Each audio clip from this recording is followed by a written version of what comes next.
আসসালামু আলাইকুম ওয়া রাহমাতুল্লাহি ওয়া বারাকাতুহু। আলহামদুলিল্লাহ, আল্লাহ লাখ কোটি শুকরিয়া। আসলাম কৃষিকালী হাসিদিয়ান এর মাজারে, এসে দেখি তালাবন্ধ। মাজারটা তালাবদ্ধ। কোন যেন চোর এসে নাকি মাজারে তালা ভেঙে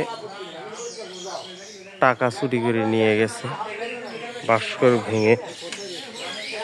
আমার মনে হয় এই কাজগুলা এজিদ যারা আছে আর কি, এজিদি মুসলিম যারা দাবি করে আমরা মুসলমান, কিন্তু এজিদ যেমন মুসলমান ঠিক তেমনি মুসলমান সম্ভবত হবে এরা। এই কাজ যারা করছে 100% আমি ধরে নিচ্ছি এজিদি মুসলমানই তারা হবে। তা আসলে এই কাজগুলা যারা করে তাদের শাস্তি আল্লাহর তরফ থেকে তো হবেই 100%, এর মধ্যে কোনো ভুল নাই। 100-100 শাস্তিটা হবেই ইনশাল্লাহ।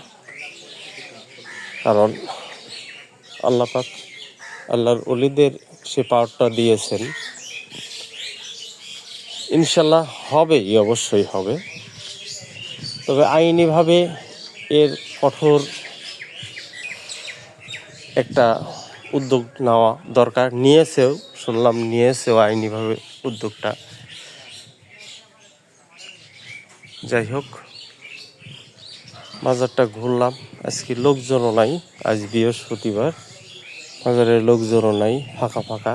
এই একটাই কারণে ম্যাজিস্ট্রেট এসে নাকি তালা দিয়ে গেছে, তালা খুলতে মানা করছে।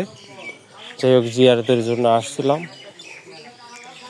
আপনাদের কমেন্টে মতামত জানাবেন যে আসলে আমি যেটা বললাম সেটা ঠিক না ভুল। আসলে সঠিক এজিদি মুসলমান যারা, তারাই এই কাজটা করছে, আমি 100% শিওর। কারণ আল্লাহর ওলিদের বিরোধিতা করে শুধু এজিদ যারা, তারাই। ভালো থাকেন সবাই। আসসালামু আলাইকুম ওয়া রাহমাতুল্লাহি ওয়া বারাকাতুহু।